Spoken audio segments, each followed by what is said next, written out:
Pakistan's Sindh province is on the boil. Pakistan विद्रोह की आग में उबल रहा है।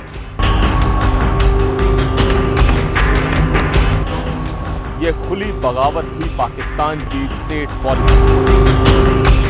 ये मामला कोई छोटा मामला नहीं है, या फिर ये इतना बड़ा मामला है कि इंडियन मीडिया इस वक्त मुकम्मल तौर पर फोकस हुआ है सिंध की सियासत में। 20 मई से उठने वाला ये तूफान कौन सा है कि जिसकी बाज़गश्त अब दुनिया भर के अंदर महसूस हो रही है। और शर्जील इनाम मेमन साहब ने, यानी कि जो सिंध के वजीर इत्तलात हैं, उन्होंने आज 7 दिन के बाद इस पर बोलना शुरू किया है। आखिर ये कहानी कहाँ शुरू होती है और किस तरीके से शुरू होती है, पहले जरा सी इंडियन मीडिया की कवरेज का थोड़ा सा हिस्सा और देखिए और सुनिए। ये आपको मुख्तलिफ टीवी चैनल्स के मैं शॉर्ट्स दिखा रहा हूँ। Pakistan's Sindh province is on the boil. Furious protesters torched the provincial home of Minister Ziaul Hasan Lanjar in Naushan Rao Feroz. The mob also trashed security guards stationed at the property there. In fact, the explosion of anger has come after a deadly face-off between the police and a nationalist group.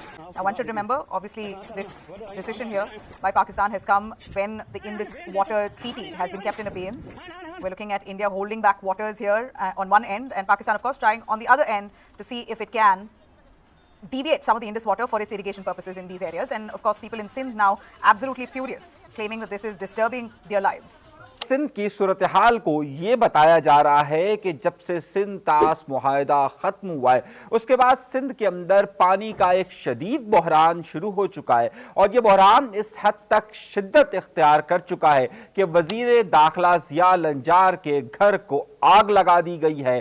कई अफराद इसमें हलाक हो चुके हैं और ये तशद्दुद का सिलसिला पूरे सिंध के अंदर फैल चुका है। बात यहां तक आकर नहीं रुकती है, बल्कि कल इंडियन मीडिया ने इस बात को भी कोट किया कि अब पूरे सिंध के अंदर स्ट्राइक की कॉल दी गई है और हड़ताल की कॉल है। जबकि दूसरी तरफ अदालत का क्या मौक़िफ़ सामने आ रहा है और हुकूमत का मौक़िफ़ क्या सामने आ रहा है। आज के प्रोग्राम में मैं आपको खुसूसी तौर पर इस वक्त बहुत ही तहलका अंगेज़ खबर देने वाला हूं। उस खबर को यकीनी तौर पर आप आखिर तक देखिएगा और उसके साथ साथ एक और अहम खबर भी साथ शामिल करना ज़रूरी है कि आखिर MQM लंदन ने किस बात पर एहतजाज किया है और अमेरिका के अंदर उनके साथ क्या वाक़या पेश आया है कि जिसके बाद उनका एहतजाज शिद्दत इख्तियार कर गया है। इस पर भी गुफ्तगू होगी। मगर इन 2 बड़ी खबरों के लिए आपके लिए ज़रूरी यह है कि आप चैनल को सब्सक्राइब ज़रूर कीजिएगा और डरिएगा मत, झिझकिएगा मत। मैं जानता हूँ आप बहुत बहादुर हैं और अपनी बहादुरी का मुजाहरा करते हुए चैनल सब्सक्राइब ज़रूर कीजिएगा। आइए गुफ्तगू के सिलसिले का आगाज़ करते हैं अपने परवरदिगार के शुक्र से।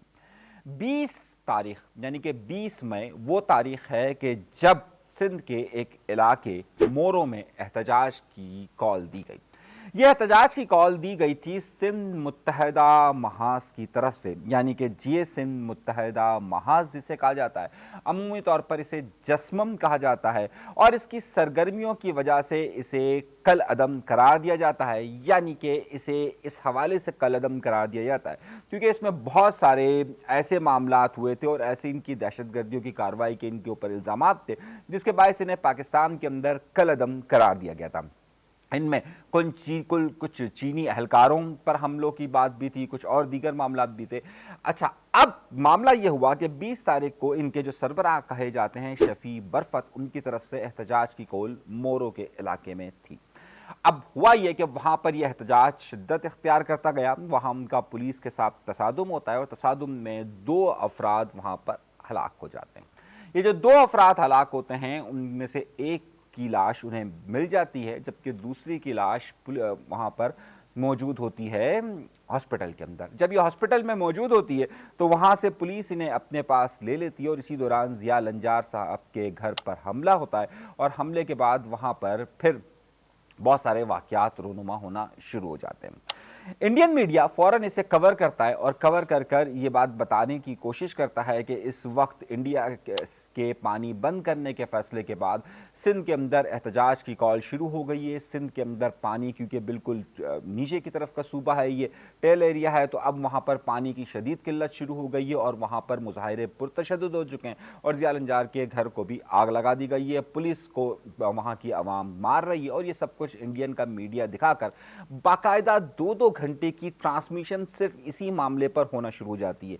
ये 2 घंटे की ट्रांसमिशन आपको इंडिया के तमाम टीवी चैनल्स पर नजर आना शुरू होती है। दूसरी तरफ सिंध के अंदर क्या हो रहा होता है? सिंध के अंदर वहाँ पर मुख्तलिफ कौम परस्त जमातों से, अगर हम इसे कलअदम करार देते हैं तो पाकिस्तान में ऐसी बहुत सारी जमातें हैं जिन्हें कलअदम करार दिया जाता है, लेकिन उन्हें एहतजाजी मुजाहिरों की इजाज़त नहीं दी जाती है। और बहुत सारी ऐसी जमातें जो कलअदम होती है लेकिन उन्हें एहतजाजी मुजाहिरों की इजाज़त होती है। जिये सिंध मुत्तहिदा मास का ये फ्रिक्शन, ये हिस्सा भी वो है कि जिसे यहाँ पर कलअदम ज़रूर करार दिया जाता है लेकिन इन्हें एहतजाजी मुजाहिरे करने की और तमाम करने की इजाज़त होती है। और यही वजह है कि उन्होंने वहाँ पर ये एहतजाजी मुजाहरा किया और फिर इन्होंने एक 25 तारीख को स्ट्राइक की भी कॉल दी, जिसके सिंध के कई अजला के कई शहरों के अंदर उनकी स्ट्राइक कॉल को, उनकी हड़ताल की कॉल को देखा भी गया। अब दूसरी तरफ हुकूमत क्या करती है? हुकूमत ये करती है कि उनके खिलाफ दहशतगर्दी के मुख्तलिफ मुकदमात दर्ज करती है सिंध हुकूमत। अच्छा, क्योंकि पिछले महीनों में हुआ ये था कि जब मामला चल रहा था कैनाल्स का, तो उस वक्त ये सिंध मुत्तहिदा मास बाकायदा मुजाहिरे कर रही थी और मुख्तलिफ सियासी जमातों के साथ साथ पाकिस्तान पीपल्स पार्टी के भी कई एहतजाजी मुजाहिरों के साथ उनकी शराकत दारी बहुत सारी जगहों पर नजर आई थी। तो अवामी तौर पर वो बाकायदा फ़ाल हो चुके थे और कैनाल के इशू के बाद वो बाकायदा वहाँ पर काम कर रहे थे। अब हुआ ये कि जो एक इरफान लगारी की लाश का मामला सर उठाने लगा। उसके बाद ये मामला अदालत में जाता है और ख़ास तौर पर ये सिंध मुत्तहिदा मास के कुछ लोग अदालत में भी रुजू करते हैं। अदालत वहाँ पर ये फैसला देती है, अदालत का ये नोटिस आता है कि अगर ये इनकी लाश का इशू है तो हुकूमत किसी NGO को भी देकर इस लाश की तदफीन कर सकती है। शर्जील इनाम नेमन क्या कहते हैं इस बारे में, ज़रा सुनिएगा। अदालत का ऑर्डर मौजूद है। अदालती अहकाम के बाद 10 से 12 घंटे तक लाश रखी रही। डॉक्टर्स MLO करने के बाद लाश को फौरी तौर पर दफनाने का मशवरा दिया, जिसके बाद समाजी तंजीम के जरिए लाश को दफनाया गया, उसकी तदफीन की गई। हुकूमत सिंध ने कानूनी वसा को कहा कि वो लाश को चाहें तो कानूनी तकाजा पूरा करके लाश तहवील में ले सकते हैं और वो अपने मुकामी कब्रिस्तान में दफना सकते हैं। उस पे जो है उन्होंने मना कर दिया। शर्जील इनाम नेमन का ये कहना है कि ये लाश यहाँ पर तदफीन के लिए दी गई थी और लाश को तदफीन कर दी गई है, जबकि जिये सिंध मुत्तहिदा मास ये कहती है कि जनाब हमें आपने लाश की तदफीन क्यों कर दी है। इस पर एक नया हंगामा शुरू हो जाता है।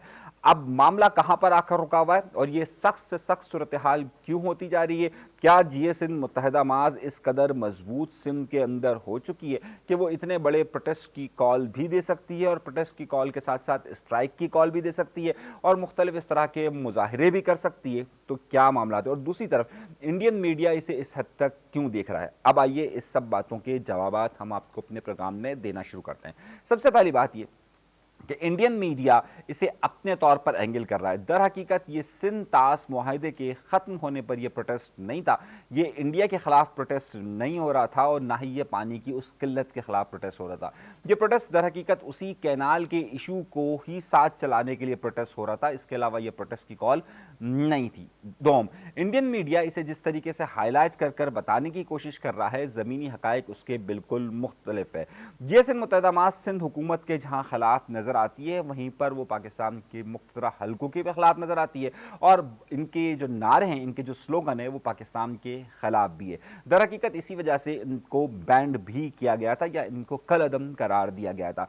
ये सिंध मुत्तहिदा मास ने मुख्तलिफ और सियासी जमातों, जिसमें GDA, जिसमें और दीगर अयाज बलेजो साहब, इन सब लोगों से रब्ता करने की कोशिश की थी कि उनके साथ इस प्रोटेस्ट में साथ आया जाए, लेकिन उन्होंने उस प्रोटेस्ट से इनकार कर दिया और उन्होंने कहा कि हम आपके तर्ज सियासत के साथ मिलकर काम करना नहीं चाहते। इसकी تصدیق آج شرجیل انعام میمن صاحب نے بھی کی. تو اب یہ معاملہ در حقیقت جا کس طرف رہا ہے اور رکے گا کس طرف جب تک اب یہ لاش کا معاملہ حل نہیں ہوتا کہ جس کی حکومت کے بقول انہوں نے تدفین کر دیے, تب تک یہ معاملہ مختلف مظاہروں کی صورت میں سرگرم رہے گا. حکومت نے تاحال یہ ضرور کیا ہے کہ ان کے خلاف FIRs درج کیے, لیکن ابھی تک صرف لغاری جو قبیلہ اس علاقے کا تھا وہاں پر کچھ گرفتاریاں کی گئی ہیں, لیکن جو لوگ ویڈیوز کے اندر نظر آ رہے ہیں ان سب کی گرفتاریاں ابھی تک نہیں ہو سکی ہے. تو یہ معاملہ بدستور ایک ہاٹ واٹر رہے گا, یعنی گرم پانی کے طور پر رہے گا, اور یہ سیاست میں, سندھ کی سیاست میں یہ گرماہٹ کی بنیاد پر یہ رہے گا. اور انڈین میڈیا ہر ممکن کوشش کر رہا ہے کہ اس معاملے کو زیادہ سے زیادہ پرووک کیا جا سکے, زیادہ سے زیادہ اس کو اکسایا جا سکے اور اس سے اپنے طور پر اپنے نتائج کو اخذ کیا جا سکے, لیکن زمینی حقائق ظاہر اس سے مختلف ہیں. سندھ حکومت 6-7 دن مکمل طور پر اس طریقے سے خاموش رہی جس طریقے سے انہوں نے اسمبلی کے اندر بات کی, سب جگہ بات کی, لیکن عملی طور پر ناکام رہی. آج شرجیل انعام میمن صاحب 7 دن کے بعد سامنے آئے, وہ ایک الگ بات ہے. اب آئیے دوسری خبر کی طرف. دوسری خبر ہوئی ہے MQM لندن کے متعلق, اور MQM لندن کے اس فکشن کے متعلق MQM لندن کے ہوا ہے معاملہ ڈیلاس کے اندر. ڈیلاس کے اندر ایک تھینکس گیونگ یعنی کہ ایک شکریہ کا ایک تقریب منعقد کی گئی, جس میں پاکستان کی ایمبیسی نے وہاں پر یہ ساری کی, پاکستان کی قونصلیٹ نے کی, امریکہ کا علاقہ ڈیلاس کے اندر.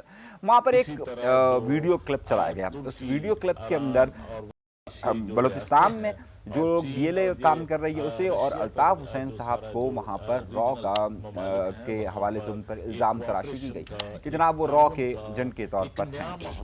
اس پر MQM لندن نے اپنا شدید احتجاج کیا. انہوں نے یہ بات کہی ہے کہ جی الطاف حسین صاحب اور MQM پاکستان کے ساتھ ہیں, اور یہ جو بات کہی جا رہی ہے را کا ایجنٹ کی, ان پر وہاں پر ایک بے بنیاد الزام عائد کیا گیا ہے. تو پاکستان کے اور ہم جو ہے اور مطلب اس طرح کے مختلف اسٹیٹمنٹس ان کا سامنے آیا ہے. تو MQM لندن نے اس پر شدید احتجاج اپنا کیا ہے کہ جناب ہمیں را کے ساتھ منسلک نہ کیا جائے, اور یہ جس طریقے کی بھی بات کی جا رہی یہ ٹھیک نہیں ہے. اور انہوں نے کہا کہ باقاعدہ پاکستان کے سفارت خانے سے اس طرح کی بات نہیں کی جانی چاہیے کہ اس طرح کا معاملہ ہوا ہے. تو اب ظاہر ان کا بھی معاملہ اس طرف سے سیاست ان کی طرف سے اسٹیٹمنٹ آیا, اور ظاہر جو امریکہ کے اندر یہ جو پروگرام منعقد ہوا تھا اس پر انہوں نے احتجاج کیا. تو صورتحال اب یہ ہے کہ یہ 2 خبریں تو آپ کے پاس اور ہو گئی, اور کچھ خبریں ہمارے پاس ہیں, اس حوالے سے مزید گفتگو بھی ہم کریں گے, لیکن اپنے اگلے ویلاگ کے اندر میں مزید خبریں آپ کو دوں گا. جو اس وقت صورتحال چل رہی ہے اس میں جس طریقے سے ہم نے پہلے کہا تھا, کچھ لوگوں نے میری اس خبر پر اعتراض کیا تھا کہ پراکسیز کا میں نے لفظ استعمال کیا تھا, تو جو سندھ حکومت کا موقف تھا آج وہ بات واضح طور پر سامنے آ گئی. آج شرجیل انعام میمن صاحب نے باقاعدہ اس بات کو کہا کہ جو میں نے کہا تھا کہ وہاں اسمبلی کے اندر اور وہاں پر مختلف حلقے جو سندھ کے اندر مظاہرے ہو رہے ہیں اسے پراکسی کا لفظ استعمال کر رہے ہیں, تو بالکل آج شرجیل انعام میمن صاحب نے بارہا اس لفظ کا استعمال کیا. جو بات اندر کی تھی وہ میں نے آپ کو ویسے بتا دی تھی, تو بہت سارے لوگوں نے مجھ پر پچھلے ویلاگ پر اعتراض کیا تھا کہ جناب آپ یہ پراکسیز کا لفظ کیوں استعمال کر رہے ہیں بار بار. تو میں نے اس لیے کہا تھا کیونکہ میں نے جو سندھ اسمبلی کے اندر اور پھر جو سندھ کے وزراء سے گفتگو کی وہ باہرہ یہ لفظ استعمال کر رہے تھے کہ یہ انڈیا کی پراکسیز ہیں, اور اسی وجہ سے یہ لفظ میں نے بھی وہاں پر استعمال کیا تھا جو لفظ انہوں نے دیا ہوا تھا. میرا اس میں موقف کیا ہے یا میرا نقطہ نظر کیا ہے وہ مختلف ہے, اور میں نے ہمیشہ یہ بات کہی ہے کہ جو لوگ سیاسی معاملات کو علیحدہ رکھنا چاہیے, اور جو واقعی میں اگر کسی کی پراکسیز ہوں تو انہیں پکڑنا چاہیے. ان پر تشدد کی سیاست کی ہم نے کبھی بھی حمایت نہیں کی, نہ پہلے کی نہ اب کی. تشدد کی سیاست کو ہمیشہ روکنا چاہیے, اور ہم نے ہمیشہ اس کی مذمت کی ہے. یہاں تک کہ کناز والے معاملے میں بھی جو پرتشدد کارروائیاں ہوئی تھیں ہم نے اس کی مذمت کی تھی, اور ہم نے کہا تھا کہ یہ راستہ ٹھیک نہیں ہے. اس وقت پاکستان پیپلز پارٹی اگر ان کے خلاف اگر ایکشن لیتی شاید آج یہ وقت نہیں آتا. لیکن خیر اب تک کی یہ بڑی بڑی خبریں تھیں. مزید خبریں انشاءاللہ تعالیٰ کچھ دیر میں ہم آپ کو اور ویلاگ کے اندر مزید خبروں سے آگاہ کریں گے. اپنا بہت سارا خیال رکھیے گا. اللہ تبارک و تعالیٰ آپ سب کو خوش و خرم رکھے, آباد رکھے, سلامت رکھے, قائم رکھے. اجازت دیجیے گا. اللہ نے